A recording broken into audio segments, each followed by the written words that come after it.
શ્રી રામ ભગવાનની જય। ચીઠીમાં રામજીનું નામ લખી દો, સીતા માતાને પ્રણામ લખી દો। ચીઠીમાં રામજીનું નામ લખી દો, સીતા માતાને પ્રણામ લખી દો।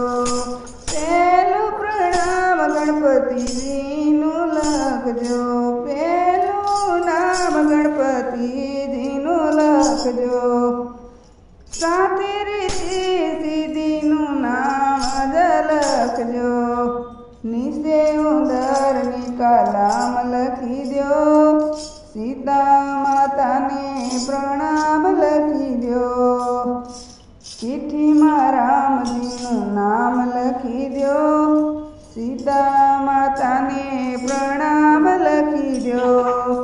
બીજું નામ બ્રહ્મા વિષ્ણુનું લખજો, સાથે લક્ષ્મી માતાનું નામ જ લખજો।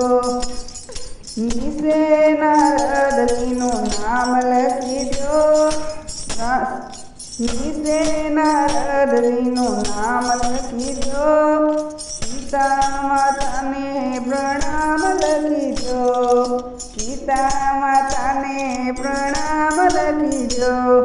ત્રીજું નામ શિવ શંકરનું લખજો, ત્રીજું નામ શિવ શંકરનું લખજો, સાથે પાર્વતી માતાનું નામ જ લખજો, સાથે પાર્વતી માતાનું નામ જ લખજો।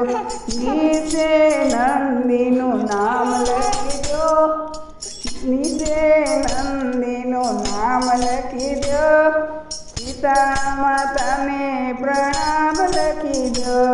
ચિઠ્ઠીમાં રામજીનું નામ લખી દો, સીતા માતાને પ્રણામ લખી દો। ચોથું નામ શ્રી કૃષ્ણનું લખજો, ચોથું નામ શ્રી કૃષ્ણનું લખજો, સાથે રાધારાણી નામ જ લખજો। નીચે ગોપીનું નામ લખી દો, સીતા માતાને પ્રણામ લખી દો। પાંચમું નામ સાધુ સંતોને લખજો, પાંચમું નામ સાધુ સંતોનું લખજો, સાધુ સંતોને પ્રણામ કરી દો, સીતા માતાને પ્રણામ કરી લો। ચિઠ્ઠીમાં રામજીનું નામ લખી દો, સીતા માતાને પ્રણામ લખી દો। બોલો રામચંદ્ર